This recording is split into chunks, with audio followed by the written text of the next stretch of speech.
ونصلي ونسلم على رسوله الكريم أما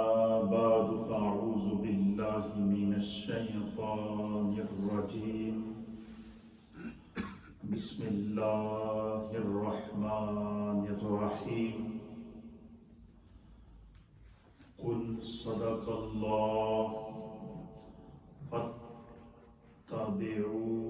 ملة إبراهيم حنيفا وما كان من المشركين إن أول بيت وضع للناس الذي ببكة مباركا وهدى للعالمين فيه آيات بينات مقام إبراهيم ومن دخله كان آمنا ولله على الناس حج البيت من استطاع إليه سبيلا ومن كفر فإن الله غني عن العالمين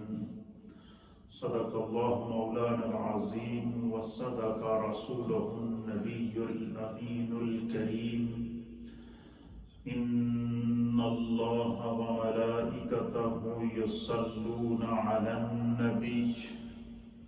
يا أيها الذين آمنوا صلوا عليه وسلموا تسليما اللهم صل وسلم على سيد الأنبياء والمرسلين وعلى آله الطيبين وأصحابه الطاهرين أجمعين الصلاة والسلام عليك يا سيدي يا رسول الله وعلى آلك وأصحابك يا سيدي يا حبيب الله حضرات محترم، اللہ تعالیٰ کے فضل و احسان سے شوال المکرم کے مہینے کے اختتام کے بعد ذیقعد کے مہینے میں ہم داخل ہو چکے ہیں، اور ذیقعد کا مہینہ یہ بندہ مومن کے لیے حج کی تیاریوں کا مہینہ ہوتا ہے، قربانیوں کے اہتمام کا مہینہ ہوتا ہے، اللہ کے قرب کے حصول کے لیے اپنے ذہن، فکر، تصور اور تخیل کو تیار کرنے کا مہینہ ہوتا ہے۔ اس مہینے میں انسان یعنی مسلمان اپنا مائنڈ سیٹ اس کو سیٹ کرتا ہے، اپنی سوچ کو سیٹ کرتا ہے، اپنے فکر کو سیٹ کرتا ہے، تصور، تخیل اور خیال کو مجتمع کرتا ہے، جمع کرتا ہے۔ پھر اس کے فوراً بعد جیسے ہی ذی الحج کا چاند نظر آتا ہے تو ذی الحج کی پہلی تاریخ سے لے کر ذی الحج کی 12 تاریخ تک یہ جتنے 12 دن ہیں یہ سارے کے سارے اللہ کے قرب کے وہ ایام اور وہ راتیں ہیں کہ جس کی ہر رات لیلۃ القدر کے اجر کے برابر ہے، اور جس کا ہر دن جو ہے وہ بندہ مومن کی گناہوں سے براءت کا دن ہے۔ اس مہینے میں بندہ اپنا ذہن جب روحانیت کی طرف مائل کر لیتا ہے تو اس کے بعد کا جو مہینہ ہے اس میں اتنا بڑا اجر ہے، اتنا بڑا اجر ہے کہ اگر بندہ یہ سمجھ لے تو آپ دیکھیں کہ سال میں مختلف ایام ہیں، مختلف راتیں ہیں۔ لیلۃ القدر ہے وہ ایک رات ہے، سال کی ایک رات ہے، اس کے لیے بھی تعین نہیں ہے۔ اس کے لیے بھی یہ کہا گیا ہے کہ اس رات کو تلاش کرنے کے لیے تمہیں رمضان کے آخری عشرے میں یا تو اعتکاف کرنا ہوگا یا ہر طاق رات کو جاگ کر گزارنا ہوگا، پھر تمہیں جا کے وہ لمحات نصیب ہو سکتے ہیں۔ لیلۃ القدر کا اجر ہے، لیکن تعین کو اللہ نے غائب رکھا ہے، اس کو اللہ نے چھپا کے رکھا ہے کہ بندہ اس کے لیے خود جستجو کرے۔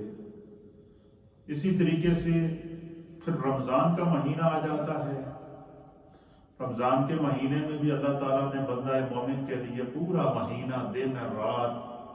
اجر ہی اجر رکھا ہے۔ اب چونکہ اس سے رمضان سے پہلے شعبان کے بعد رمضان کے بعد شوال کے بعد ذیقعدہ، یہ سارے جو مہینے ہیں تقریباً 6 مہینے بیچ میں ایسے آتے ہیں جس میں انسان کے ذہن کو اللہ تعالیٰ نے اس کے ان مہینوں کے مختلف ایام اور مختلف دنوں اور مختلف راتوں کے اندر اللہ نے مومن کے لیے ایسے انعامات رکھے ہیں، ایسے اکرامات رکھے ہیں، ایسا اجر و ثواب رکھا ہے کہ اگر 6 مہینے بندہ اللہ کے قرب کی پلاننگ کر لے، اللہ اتنا کریم ہے کہ آگے والے جو 6 مہینے ہیں وہ بھی اسی نشے میں گزر جاتے ہیں اور پھر وہ لمحات پھر آ جاتے ہیں، بار بار وہ لمحات پھر آتے ہیں۔ یہی وجہ ہے کہ اللہ تعالیٰ قرآن حکیم فرقان مجید میں 1 دفعہ نہیں 2 دفعہ نہیں، ایک سورہ رحمان کے اندر 31 ٹائم 31 مرتبہ اللہ نے فرمایا فَبِأَيِّ آلَاءِ رَبِّكُمَا تُكَذِّبَانِ، تم اپنے رب کی کون سی نعمتوں کو جھٹلاؤ گے۔ نیکی کا ملنا نعمت، نیکی پر قائم رہنا نعمت، سجدے کی توفیق عطا کرنا اللہ کی طرف سے بندے کو نعمت، نماز کا قائم کرنا خدا کا کرم نعمت اور فضل، قرآن کی تلاوت کرنا خدا کی نعمت فضل اور کرم، نیکی والا مزاج بنانا یہ اللہ تعالیٰ کا انسان کے اوپر کرم۔ تو گویا سال کے اندر مختلف ایام ایسے ہیں کہ جن میں اللہ تعالیٰ بندے کو یہ موقع دیتا ہے کہ تیرے لیے بخشش کے دروازے کھلے ہیں، رحمت کے دروازے کھلے ہیں، کرم کے دروازے کھلے ہیں، عطا کے دروازے کھلے ہیں، تو اپنے رب کی طرف متوجہ تو ہو کر دے۔ گویا پیغام قرآن، پیغام حدیث اور سال کے مختلف ایام کے اندر چاہے وہ دن ہو یا رات ہو، اس میں اللہ تعالیٰ کا بندہ مومن کو بار بار موقع دینا یہ اس بات کی علامت ہوتی ہے کہ بندیا تیری زندگی بہت تھوڑی ہے، اس تھوڑی زندگی کو دائمی زندگی میں بدلنے کے لیے اور اس تھوڑی زندگی کو اس طرح گزار کہ تیرا سانس جیسے ہی تمہارے جسم سے جدا ہو جائے تو تمہیں آگے ایسی ابدی زندگی ملے، ایسی راحت ملے کہ قبر میں جب تمہیں سب چھوڑ کر آ جائیں تو تیری قبر جنت کی کیاریوں میں سے ایک کیاری بن جائے۔ میں نے آپ کو یاد ہوگا کہ پچھلے جمعے کو جہاں پر میں نے اپنی گفتگو ختم کی تھی وہ یہ نبی پاک صلی اللہ علیہ وسلم کی حدیث کے اوپر کہ حضور نے فرمایا کہ جہنم کے گڑھوں میں سے سب سے پہلا گڑھا تمہاری قبر ہے اور جنت کی کیاریوں میں سے سب سے پہلی کیاری تمہاری قبر ہے۔ فرمایا کہ یہ اگر بندہ یہ چاہے کہ اس کی قبر، اس کے گھر والے، اس کے عزیز و اقارب اس کو قبر کے اندر ڈال کے اس پر مٹی ڈال کے جب واپس آ جائیں، جب سب چھوڑ کر آ جائیں تو اس نے ایسی پاکیزہ زندگی گزاری ہوئی ہو کہ قبر اس کا انتظار کر رہی ہو کہ جیسے ہی سب اس کو چھوڑ دیں خدا کی رحمت اس کو اپنی آغوش میں لے لے، دیدار مصطفیٰ، قرب مصطفیٰ اس کا مقدر بن جائے۔ اس لیے فرماتے ہیں کہ مومن کی جو زندگی ہے وہ بہت ہی عظیم زندگی ہے اور یہ زندگی دارالعمل ہے، یہ مقافات عمل ہے۔ اگر ہم اس دنیا کے اندر، اس دارالعمل کے اندر اپنے عمل کو درست کریں گے ہماری زندگی بھی اچھی گزرے گی اور آخرت بھی اچھی گزرے گی۔ پھر ایک اور حدیث پاک کا مفہوم ہے، حضور علیہ السلام نے فرمایا کہ دنیا میں ایسی زندگی گزارو کہ تمہارے عمل سے، تمہارے کردار سے، تمہارے گفتار سے، تمہارے افکار سے کسی دوسرے کو تکلیف نہ ہو۔ تو اللہ کے حبیب علیہ السلام نے فرمایا ایک بات یاد رکھنا، جسے خدا دنیا میں عزت دیتا ہے اللہ یہ نہیں چاہتا کہ میرے بندے کو دنیا میں عزت ملے اور وہ آخرت میں رسوا ہو جائے۔ یہ کیسے ممکن ہے؟ جو دنیا میں عزت دے گا وہ آخرت میں بھی عزت دے گا، لیکن اگر اس نے ہمیں دنیا میں عزت دی ہے تو اس عزت کا معنی یہ ہے کہ ہماری زندگی احکام رسول کے مطابق گزرے، ہماری زندگی قانون الہی کے مطابق گزرے، ہماری زندگی سیرت رسول کی امین ہو۔ تو چونکہ یہ جو مہینہ ہے ذی القعدہ کا، یہ جیسے موسم بدلتے ہیں نا تو اس کے حالات کے اندر تغیر آتے ہیں، گرمی آتی ہے تو دھوپ آتی ہے، پھر اسی طریقے سے سردی آتی ہے تو خزاں آتی ہے، پھر اسی کے مطابق انسان اپنی زندگی کا، تو جیسے ہی ہم رمضان کی لذت سے نکلے ہم،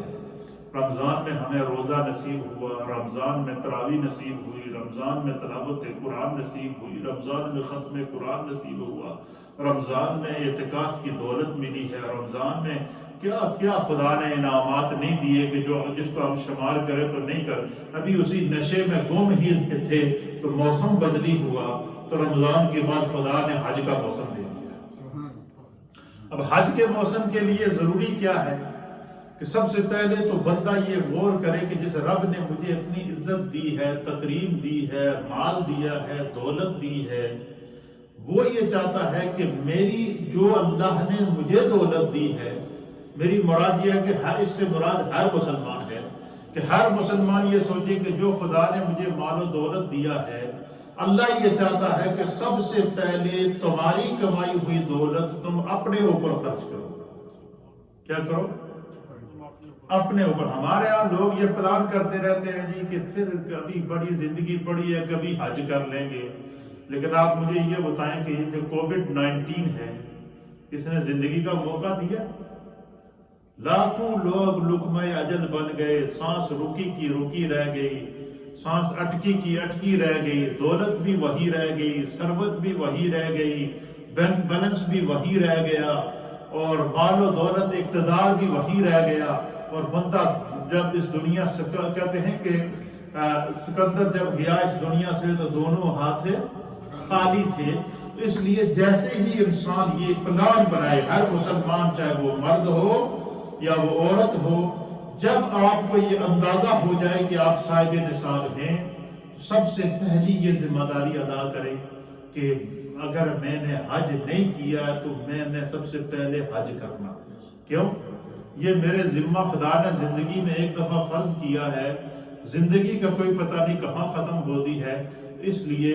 یہ حج کا موسم ہے۔ تو قرآن حکیم فرقان مجید کی جن آیات کی میں نے آپ کے سامنے تلاوت کی ہے، یہ پارہ نمبر 4 ہے اور سورت کا نام ہے سورہ آل عمران، اور اس کی آیت نمبر ہے 95، آیت نمبر 96 اور آیت نمبر 97۔ 3 آیات میں نے آپ کے سامنے تلاوت کی، اور تینوں آیات جو ہیں یہ اپنے اندر بہت بڑا مفہوم رکھتی ہیں، انسانیت کے لیے بڑا درس اور اس میں عبرت رکھتی ہے۔ اللہ فرماتا ہے قل، اے میرے محبوب آپ اپنی زبان سے ان کو سمجھا دیں۔ اب دیکھیں جب اللہ تعالیٰ نے اپنی ذات کا تعارف کرانے چاہا تو پھر بھی اللہ نے فرمایا قل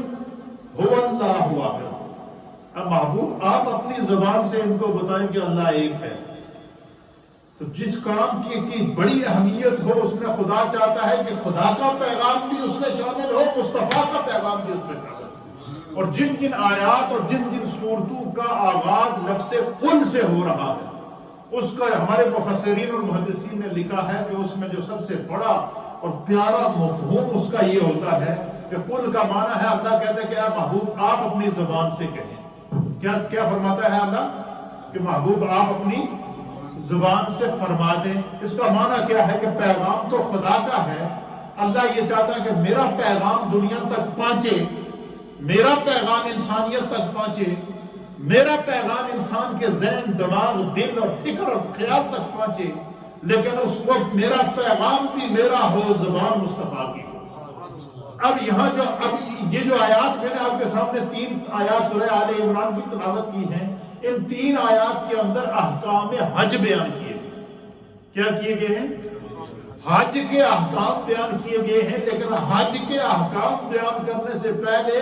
اللہ تعالیٰ لفظ قل لے کر آیا ہے کہ اے محبوب بات حج کی ہے، اور اس حج میں بندہ مومن کے گناہوں کی معافی کا لمحہ ہے کہ جس کو خدا حج کی توفیق دے دے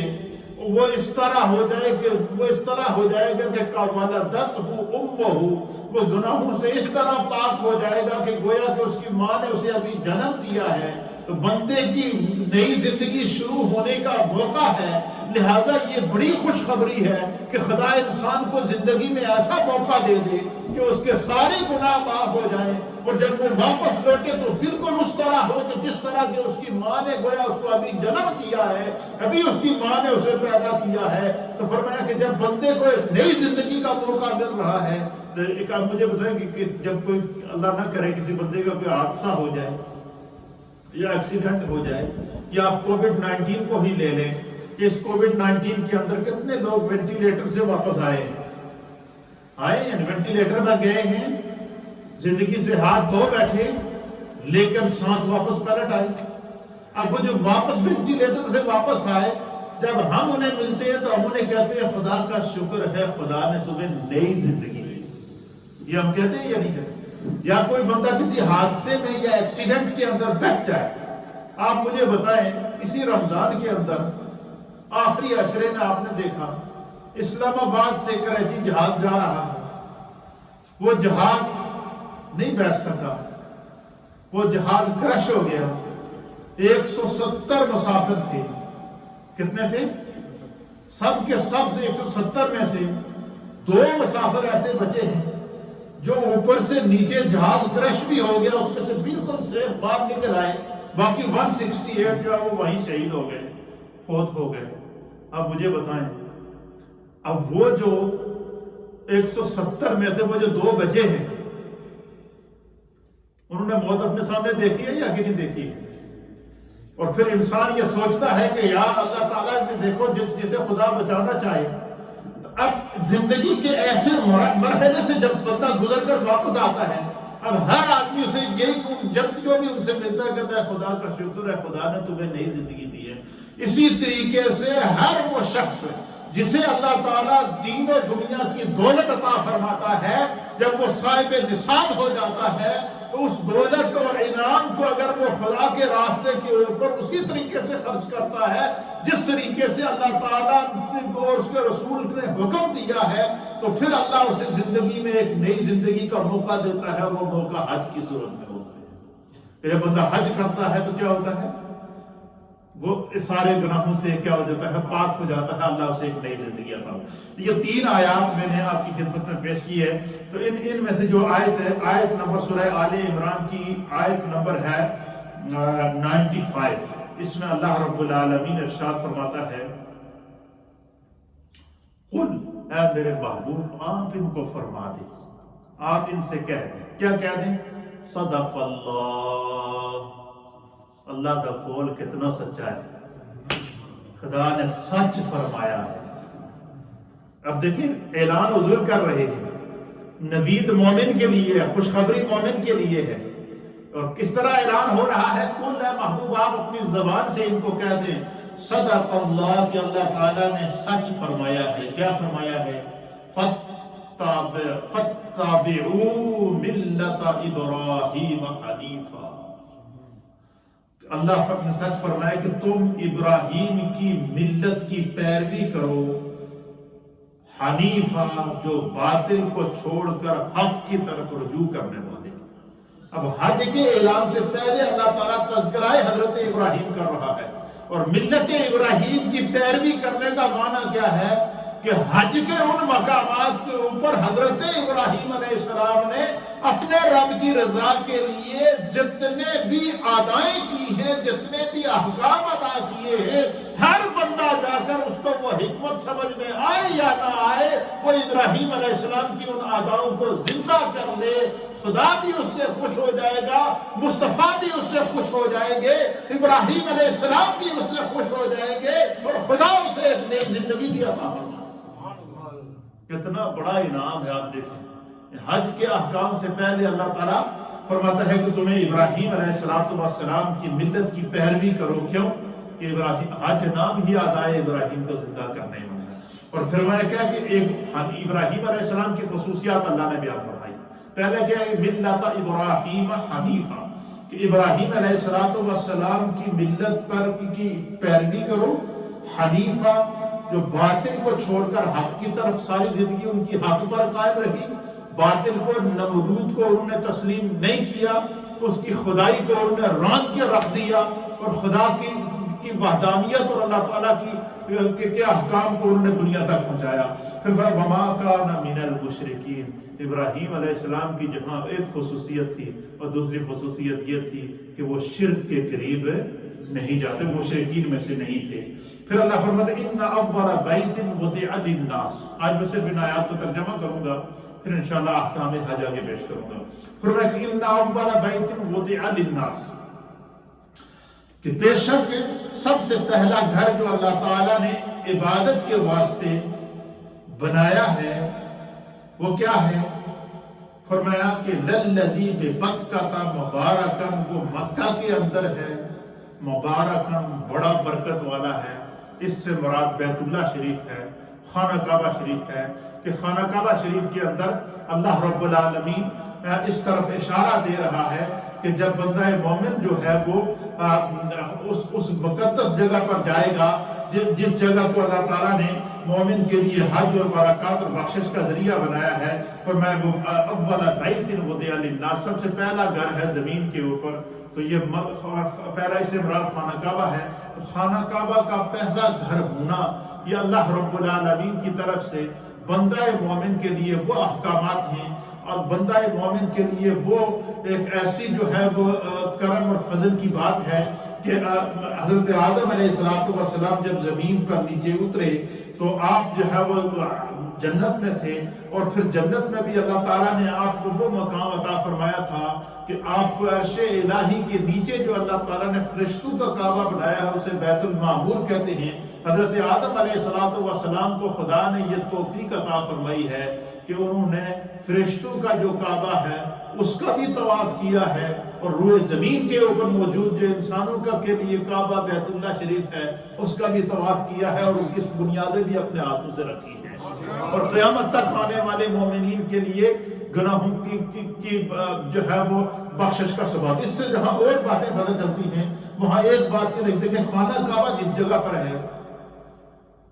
یہ اللہ رب العالمین نے بالکل بیت المعمور، یہ وسط زمین ہے، سینٹر آف دا ارتھ، یہ زمین کے درمیان میں ہے، پوری روئے زمین جتنی ہے اس زمین کا جو سینٹر ہے وہ خانہ کعبہ شریف ہے۔ اسی طریقے سے یہ جو کعبہ ہے یہ صرف ایک اس جو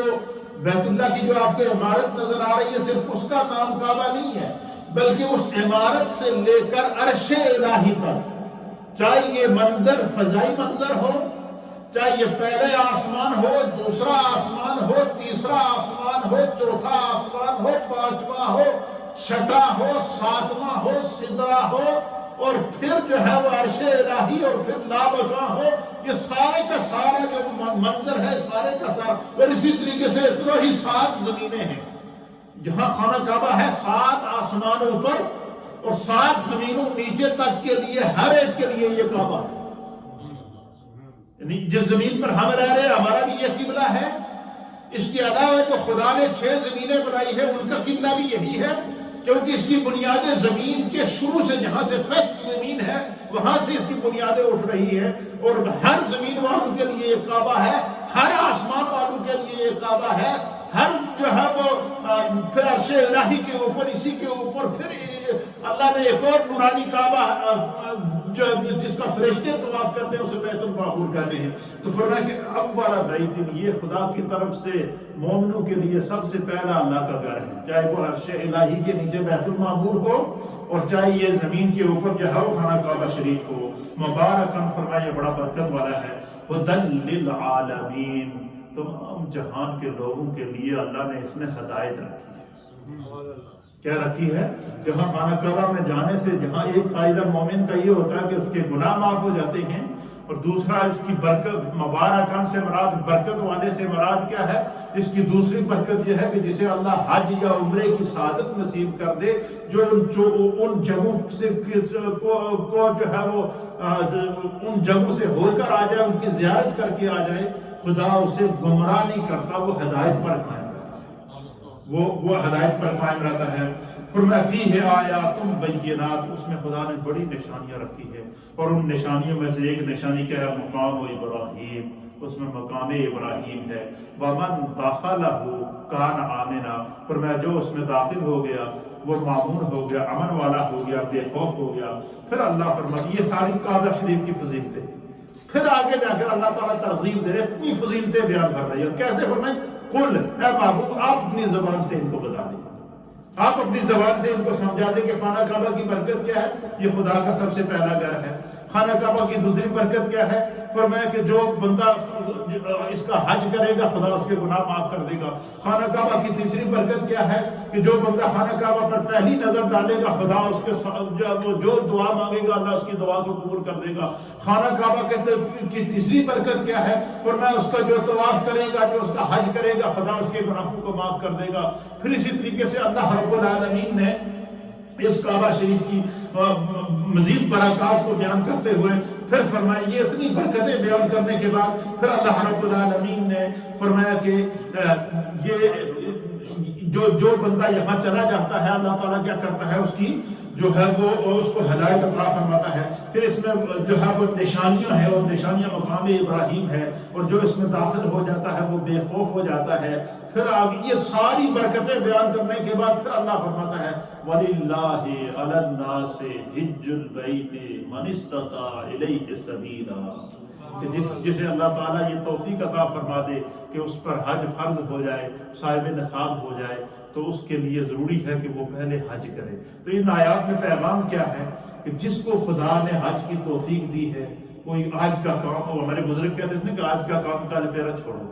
ہمارے لوگ سوچتے رہتے جی پھر کر لیں گے حج، پھر کر لیں گے حج، پھر کر لیں گے، اور پھر کرتے کرتے کرتے کرتے ایسا بندہ مصائب میں گر جاتا ہے کہ پھر موقع ہی نہیں ملتا۔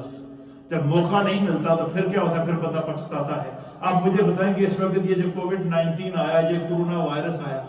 کتنے لوگوں پر حج فرض تھا، موقع ہی نہیں ملا، سب وہیں رہ گئے، اور اس فرض کی پوچھ ہوگی۔ اس لیے جن پر اللہ نے حج فرض کیا اس کے احکامات ہیں انشاءاللہ، یہ میں نے تمہیدی گفتگو کی ہے، قرآن کریم کی روشنی میں انشاءاللہ اس کے احکامات پر تفصیل سے گفتگو ہوگی۔